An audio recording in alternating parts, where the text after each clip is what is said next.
Halo, selamat pagi. Bertemu kembali dengan saya, Debrina Rahmawati, dalam mata kuliah Hukum Perburuan. Kuliah tanggal 18 Maret 2020. Hari ini kita akan membahas tentang perlindungan hukum. Tetapi sebelum itu akan saya flashback kembali karena minggu yang lalu ada beberapa mahasiswa yang tidak masuk. Oke. Sebelum masuk dalam perkuliahan perlindungan hukum, saya akan menjelaskan tentang istilah-istilah hukum perburuhan. Jadi di masyarakat, menurut undang-undang, banyak sekali definisi atau istilah tentang hukum perburuan. Ada pihak yang menerima pekerjaan dan pihak yang memberikan pekerjaan. Baik, kita akan masuk dulu dalam pembahasan pihak yang menerima pekerjaan. Pada zaman kolonial dijelaskan di situ oleh Budiono yang dikutip oleh Abdul Kakim bahwa pihak yang menerima pekerjaan dapat juga disebut sebagai buruh. Ya. Definisinya identik dengan pekerjaan kasar, pendidikan rendah dan penghasilan yang rendah. Berbeda lagi dengan istilah yang lain, ada juga yang menyebutkan pekerja.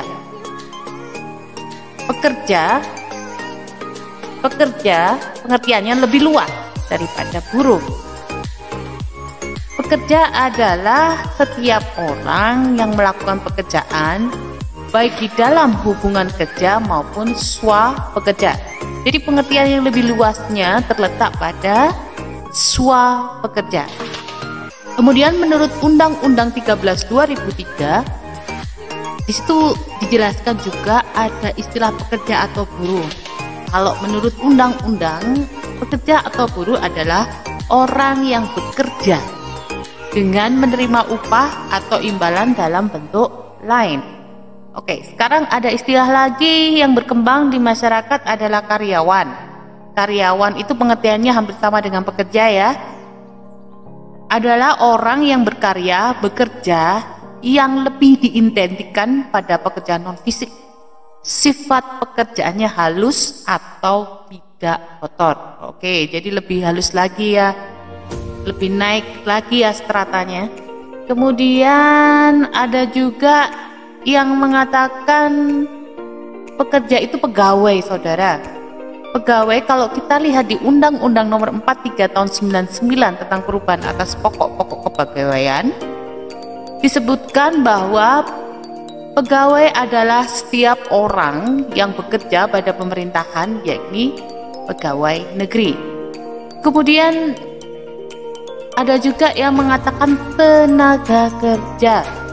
Tenaga kerja kalau kita lihat di pasal 1 angka 2 Undang-Undang Nomor 13 Tahun 2003 tentang ketenagakerjaan, di situ disebutkan bahwa tenaga kerja adalah setiap orang yang mampu melaksanakan pekerjaan guna menghasilkan barang dan atau jasa untuk memenuhi kebutuhan sendiri maupun untuk masyarakat. Baik, itu jadi dari pihak yang menerima pekerjaan. Kemudian istilah yang beredar di lapangan, bagaimana dengan pihak yang memberikan pekerjaan? Baik, mari kita lihat bahwa ada istilah majikan, saudara. Majikan dapat ditemukan pada Undang-Undang Nomor 22 Tahun 57 yang sekarang tidak berlaku lagi ya. Di situ disebutkan bahwa majikan adalah orang atau badan hukum yang mempekerjakan buruh. Kemudian ada juga yang mengatakan pengusaha, saudara. Pengusaha kalau pendapat ahli Pak Rahmat dalam Kahim itu mengatakan bahwa pengusaha adalah seorang atau kumpulan orang, ingat ya, seorang atau kumpulan orang yang mampu mengidentifikasikan kesempatan-kesempatan usaha dan merealisasikannya dalam bentuk sasaran-sasaran yang harus dicapai. Oke, kemudian definisi itu juga dapat kita lihat di pasal 1 angka 5 Undang-Undang 13 tahun 2003. Disebutkan bahwa Pengusaha adalah orang perseorangan, persekutuan atau badan hukum yang menjalankan suatu perusahaan milik sendiri, saudara. Kemudian secara berdiri sendiri menjalankan perusahaan, bukan miliknya, atau yang berada di Indonesia mewakili perusahaan sebagaimana huruf A dan B yang berkedudukan di luar Indonesia. Kalau kita cermati pada poin A, berarti orang perseorangan persekutuan atau badan hukum itu dia memiliki saham sendiri dan dia menjalankan usahanya sendiri. Berbeda dengan poin B. Kalau poin B berarti ada pemilik perusahaan tetapi dia tidak menjalankan usahanya, melainkan didelegasikan kepada orang yang cakap di bidang itu. Kalau C berarti ini adalah perusahaan perwakilan ya. Oke, itu adalah istilah-istilah dalam hukum perburuan, baik dari pihak penerima pekerjaan dan pemberi pekerjaan. Oke, kemudian slide berikutnya kita akan berbicara tentang pengertian hukum perburuan. Jadi hukum perburuan itu kalau dia dari pengertiannya diartikan oleh macam-macam para ahli dengan karakteristiknya yang berbeda-beda dan keunikan mereka sendiri yang dialami pada saat para ahli berada dalam kondisi tertentu ya, sehingga kita lihat nanti ada unikan tersendiri ya. Kalau kita berbicara tentang Molenaar, maka pengertian hukum perburuannya adalah bagian hukum yang berlaku yang pokoknya mengatur hubungan antara tenaga kerja dengan pengusaha, antara tenaga kerja dengan tenaga kerja, serta antara tenaga kerja dengan pengusaha. Jadi bagian hukum yang berlaku yang intinya mengatur hubungan ya tenaga kerja dengan pengusaha, tenaga kerja dengan tenaga kerja, antara tenaga kerja dengan pengusaha. Berarti ini pihak-pihaknya, lebih ditekan pada pihak-pihaknya. Oke, kalau kita berbicara tentang M.G. Levenbach, maka pengertian hukum perburuan adalah hukum yang berkenaan dengan hubungan kerja. Jadi adalah hukum yang berkenaan dengan hubungan kerja ya. Berbeda dengan Molenaar yang tadi mengkonsentrasikan pada pihak-pihaknya. Kalau si Levenbach dia mengatakan yang berkenaan dengan hubungan kerja, di mana pekerjaan itu dilakukan di bawah pimpinan dan dengan keadaan penghidupan yang langsung bersangkut paut dengan hubungan kerja itu. Kemudian next oleh Van Esveld. Van Esveld mengatakan hukum perburuan tidak hanya meliputi hubungan kerja di mana pekerjaan dilakukan di bawah pimpinan, tetapi meliputi pekerjaan yang dilakukan oleh pekerja yang melakukan pekerjaan atas tanggung jawab dan resiko sendiri. Oke, ini kalau kita cermati pekerja itu dapat kita lihat contohnya pada saat ada tender ya. Jadi tender suatu pekerjaan proyek atau tender itu juga bisa disubkan kepada orang lain, di mana orang lain itu tidak terikat hubungan kerja, tetapi adalah perjanjian melaksanakan proyek sub ya, sehingga posisi yang menerima sub tadi, sub kontraktor atau pihak yang mengesubkan tadi kemudian memberikan kepada pihak lain. Nah, pihak lainnya itu dikatakan oleh sebagai pekerja. Jadi dia tidak terikat dengan hubungan kerja, tetapi dia melakukan pekerjaan yang telah diperjanjikan sebelumnya oleh pemberi proyek tersebut. Oke, itu Van Esveld. Yang kemudian adalah Mock. Mock menjelaskan bahwa hukum perburuan adalah hukum yang berkenaan dengan pekerjaan yang dilakukan di bawah pimpinan orang lain dengan keadaan penghidupan yang langsung bergandengan dengan pekerjaan itu. Oke, berarti Mock ini hampir sama dengan Levenbach ya. Levenbach. Jadi belum ada sama. Jadi keunikannya belum terlihat ya. Kemudian yang selanjutnya adalah pengertian hukum perburuan oleh Supomo. Di situ jelaskan adalah himpunan peraturan-peraturan baik tertulis maupun tidak tertulis. Oke, jadi peraturannya langsung menuju pada peraturan baik tertulis maupun tidak tertulis yang berkenaan dengan kejadian di mana seseorang bekerja pada orang lain dengan menerima upah. Oke, berarti kalau kita cermati, Supomo sudah langsung merujuk pada aturan ya, himpunan peraturan baik itu yang tertulis maupun tidak, yang berkenaan dengan kejadian di mana seseorang bekerja. Ini tambahannya adalah dengan menerima upah, saudara. Kalau sebelumnya belum ada upah, kemudian berkembang adalah sekarang ada upah, bentuknya adalah himpunan atau peraturan-peraturan. Oke, next adalah Pak Sutikno. Beliau mengatakan bahwa hukum perburuan adalah keseluruhan peraturan-peraturan hukum, sama dengan Supomo ya, keseluruhan peraturan-peraturan hukum mengenai hubungan kerja yang mengakibatkan seseorang secara pribadi ditempatkan di bawah perintah atau pimpinan orang lain dan mengenai keadaan-keadaan penghidupan yang langsung bersangkut paut dengan hubungan kerja itu. Jadi ini sudah merupakan gabungan ya. Kalau keseluruhan peraturannya mengikut pada Supomo, sedangkan yang hubungan kerja mengakibatkan seseorang secara pribadi menurut pendapat-pendapat yang sebelumnya. Jadi ini sudah gabungan kalau Pak Sutikno. Kalau Pak Halim ini ada keunikan tersendiri. Pak Halim itu mengatakan hukum perburuan adalah peraturan-peraturan hukum yang mengatur hubungan kerja yang harus diindahkan oleh semua pihak, baik pihak buruh atau pegawai maupun pihak majikan. Nah, keunikannya di sini adalah hubungan kerja yang harus diindahkan oleh semua pihak. Berarti ini harus ditaati oleh semuanya. Jadi hukum perburuan itu sifatnya tidak bertepuk sebelah tangan ya kalau dilihat dari definisi ini, karena semua pihak harus memperhatikan peraturan-peraturan tersebut.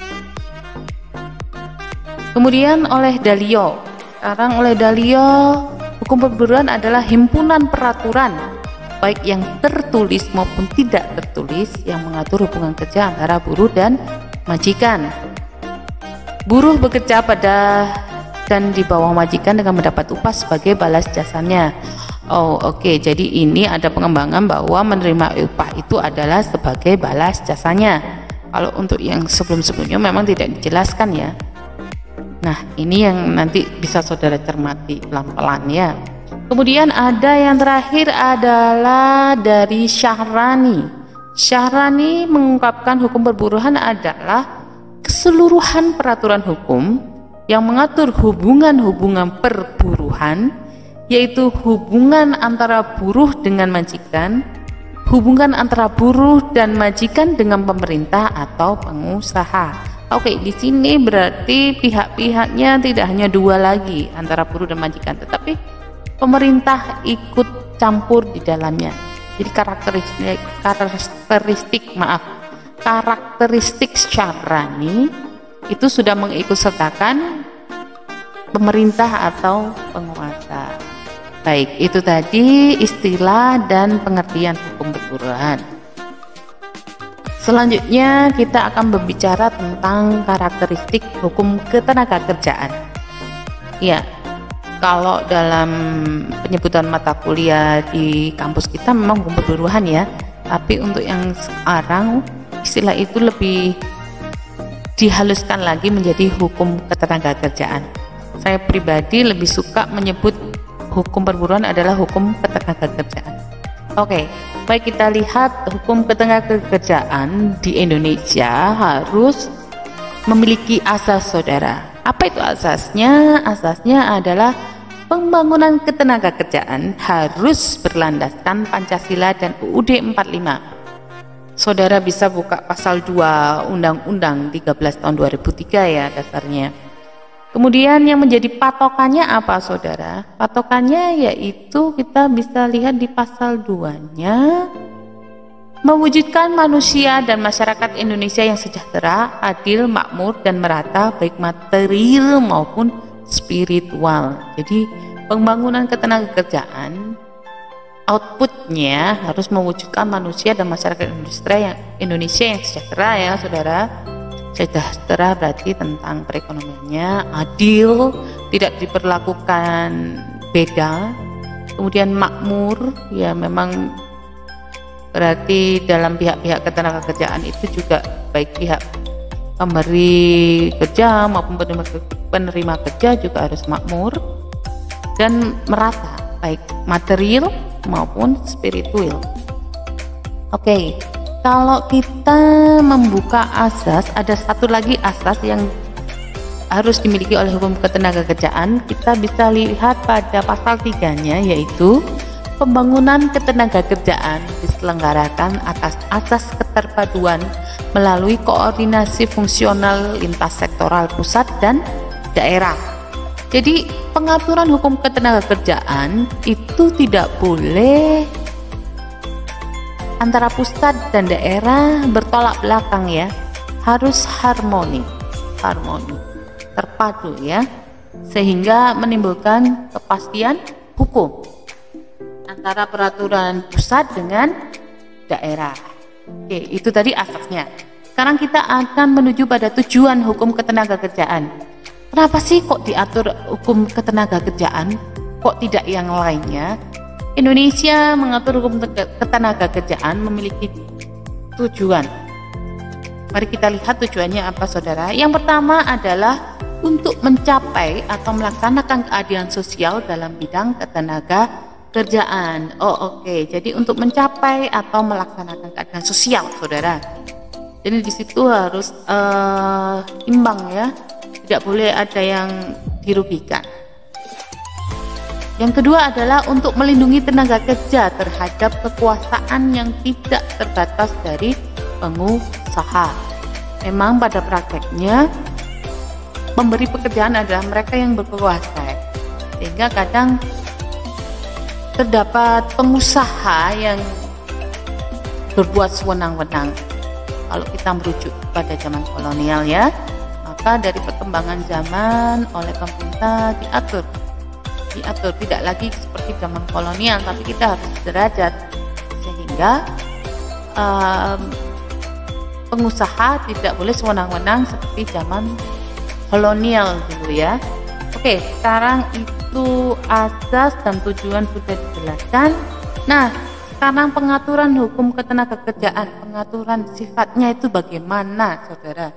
Sifat pengaturan hukum ketenagakerjaan, sifat hukum ketenagakerjaan itu ada yang bersifat imperatif atau doing right.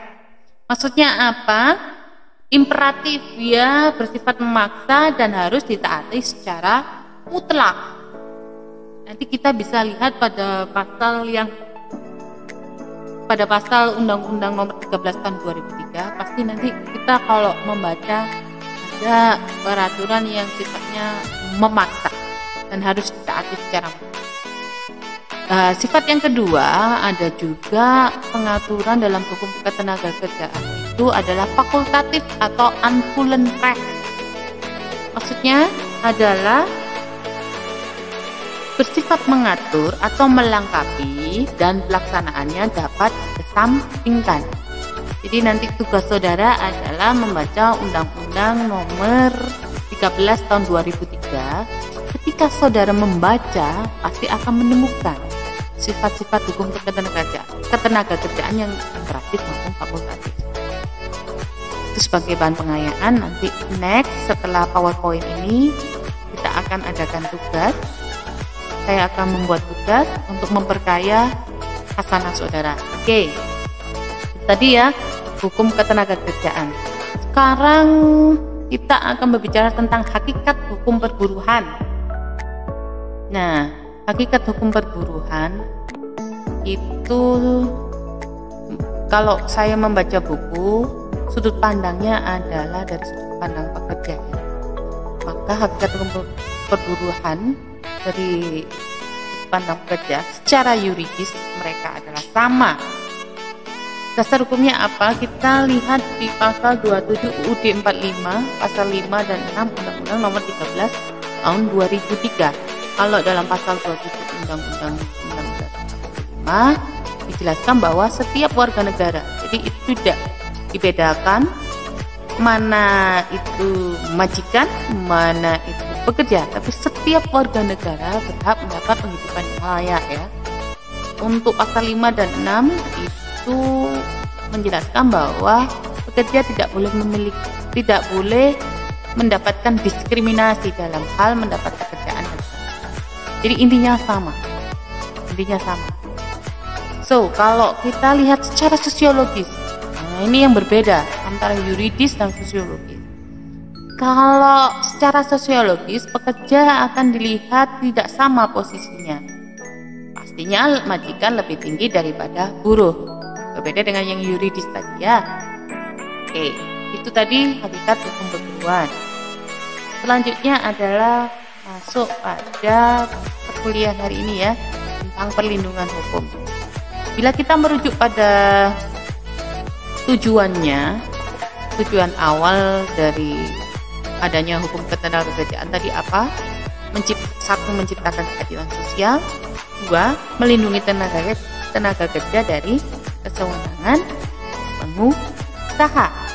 Maka diaturlah dalam hukum ketenagakerjaan tentang perlindungan hukum. Nah, perlindungan hukum ketenagakerjaan itu banyak, saudara. Banyak. Dan diatur mulai awal hingga akhir.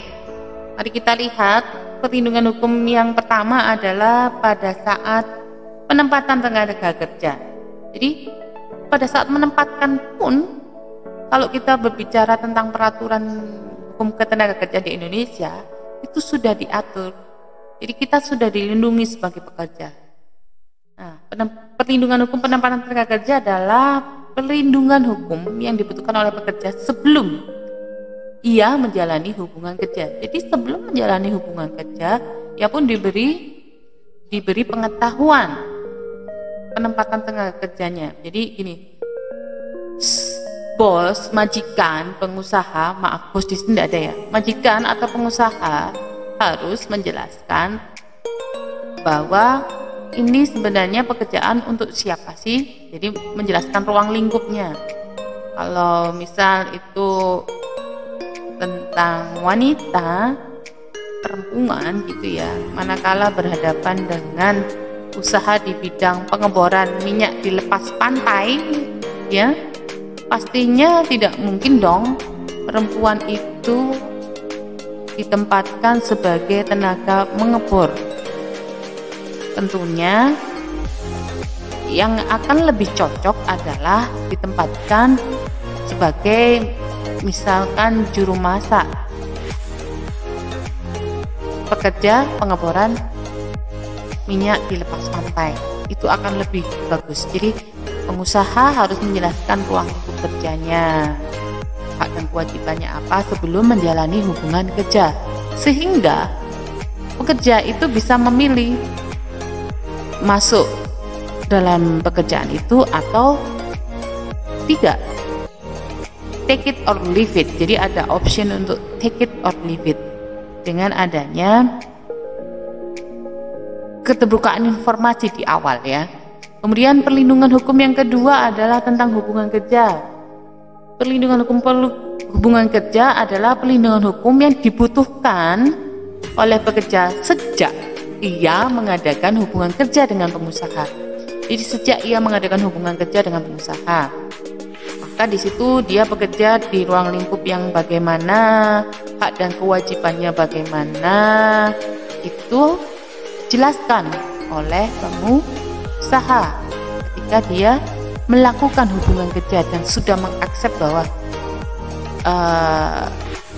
pengusaha menerima dia dan dia sebagai pekerja sudah tahu mau bekerja di bidang apa, kemudian hak dan kewajibannya apa. Nah, itu harus sudah dijelaskan ya, sehingga tidak ada istilahnya one prestasi nantinya. Ingat ya bahwa perjanjian kerja itu kaitannya dengan hukum perikatan ya. Kemudian perlindungan hukum yang berikutnya yaitu perlindungan hukum tentang kesehatan kerja, saudara. Jadi dalam hukum ketenagakerjaan juga diatur bahwa kesehatan kerja harus diperhatikan oleh pengusaha. Nah, perlindungan hukum ini dibutuhkan selama menjalani hubungan kerja, saudara, yang merupakan hubungan hukum. Pekerja harus mendapat jaminan atas kesehatannya. Jadi manakala pekerja itu melakukan pekerjaan yang sesuai dengan perjanjian, selama itu melakukan pekerjaan dalam konteks melakukan pekerjaan yang telah diperjanjikan oleh pengusaha dan pekerja, maka kewajiban pengusaha harus menjamin kesehatannya. Jangan sampai pada saat melakukan pekerjaan yang telah dilakukan sebuah perjanjian, kemudian pekerja itu tidak terjamin kesehatannya,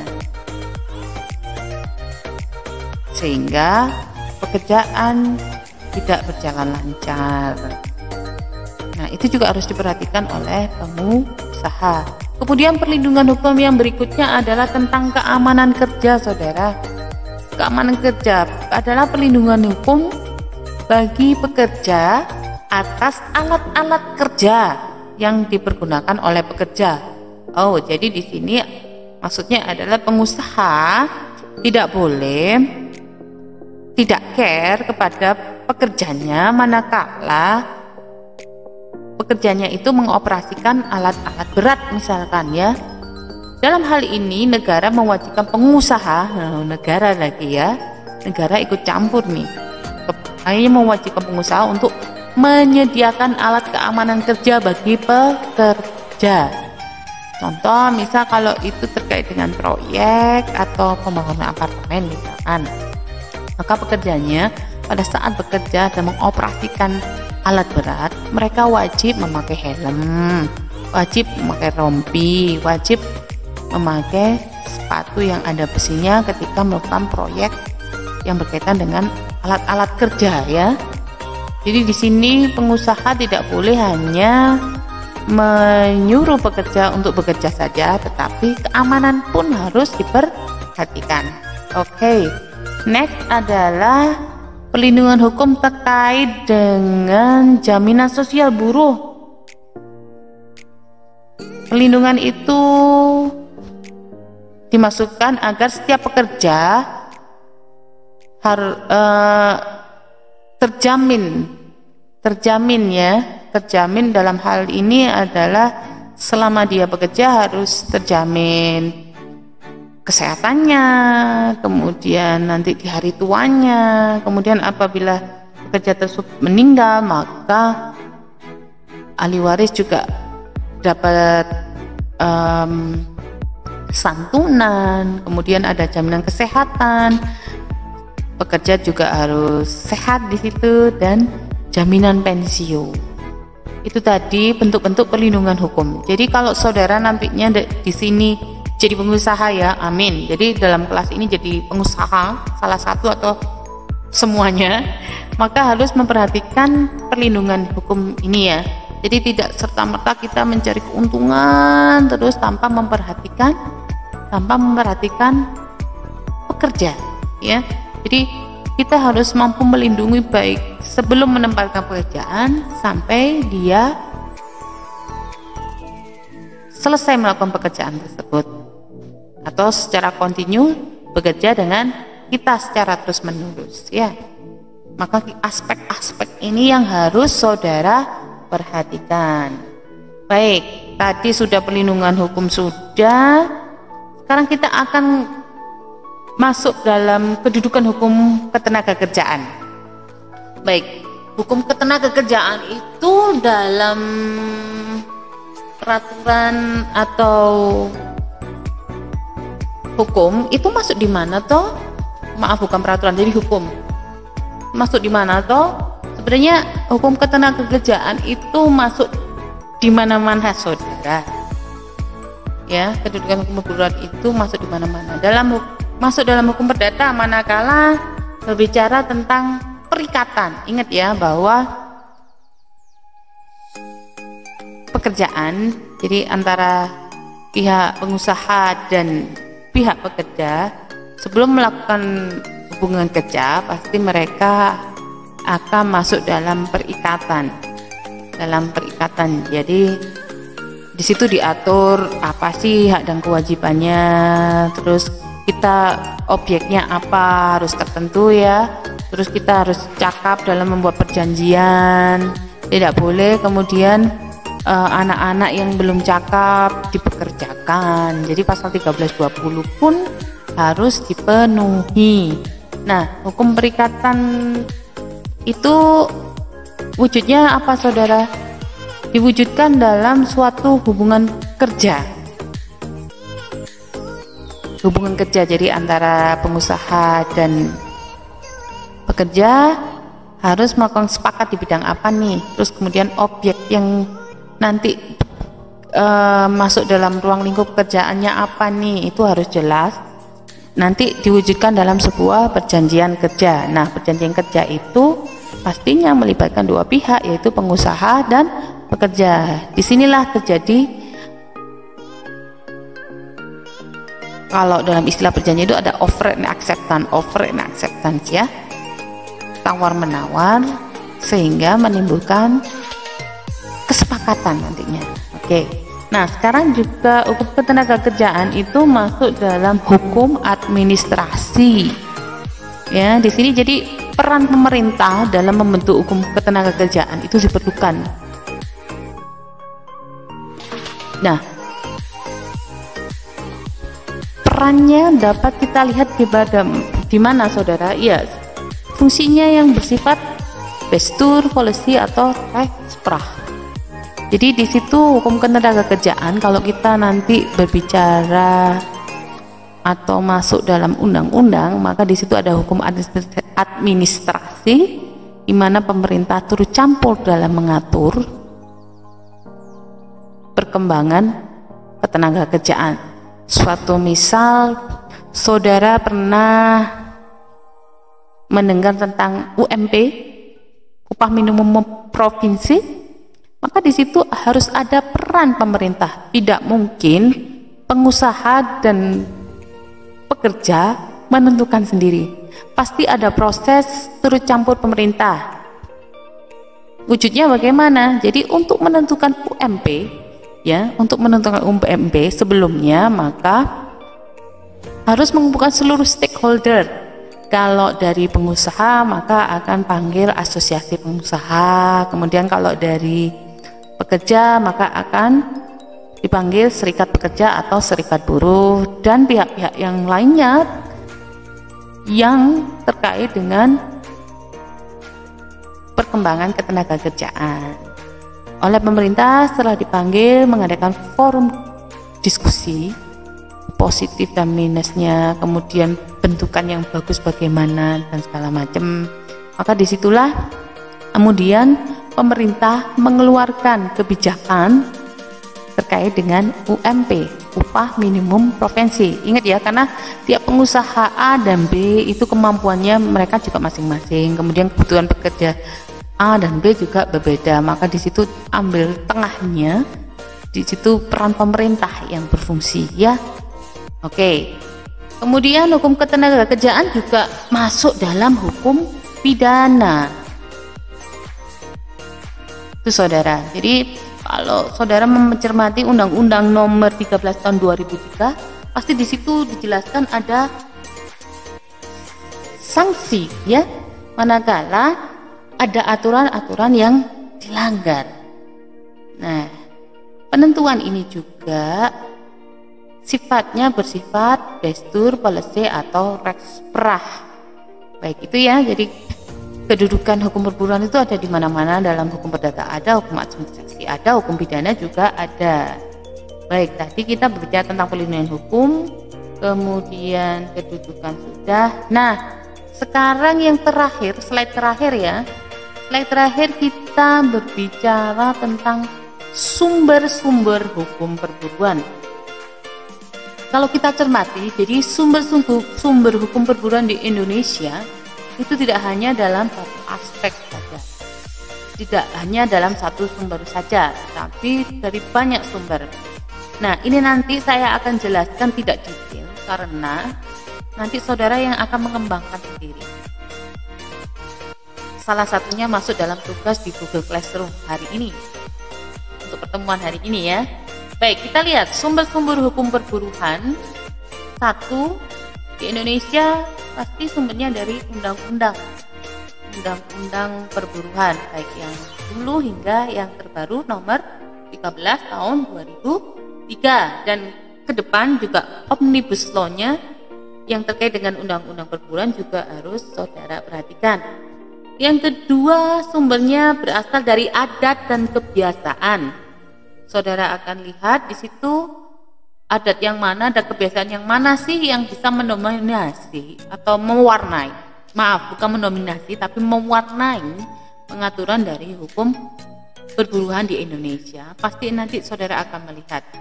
Ya, ini tugas saudara. Kemudian yang ketiga, sumber hukum perburuan adalah agama juga masuk, gitu ya. Kemudian ada keputusan pejabat atau badan pemerintah atau lembaga ketenagakerjaan. Kemudian dari jurisprudensi juga ada. Jadi ada beberapa jurisprudensi ya. Kalau saudara pernah membaca putusan MK terkait dengan penentuan tenaga kerja misalkan. Jadi di situ ada, misal dalam satu perusahaan terdapat suami istri yang bekerja jadi satu dalam suatu lembaga. Kalau dulu tidak diperbolehkan, jadi kalau dari adatnya tidak diperbolehkan, tetapi dengan ada putusan MK terbaru, diperbolehkanlah suami istri bekerja dalam satu instansi sepanjang dia bisa berlaku profesional, ya. Itu akhirnya diperbolehkan. Nah, nanti saudara cari contoh-contoh yang lain ya. Kemudian sumber hukum perburuan berikutnya adalah doktrin, saudara. Jadi doktrin ini sifatnya universal, baik di negara A, B, C itu sama, cuma nantinya dalam hukum perburuan, dalam norma positif, dalam hukum positifnya akan diterjemahkan berbeda-beda dari negara satu dengan yang lain. Nanti saudara juga bisa pelajari. Kemudian sumber-sumber hukum berikutnya adalah dari traktat. Kemudian yang ke-8 juga dari perjanjian kerja. 9, peraturan perusahaan atau perjanjian kerja bersama. Nah, 9 sumber-sumber hukum perburuan ini nanti saya akan jadikan tugas dalam Google Classroom saudara. Carikan contoh-contohnya ya.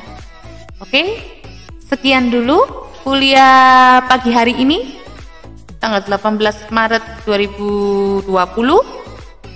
Next, saudara buka tugas yang telah saya sediakan di Google Classroom. Selamat pagi dan see you next time.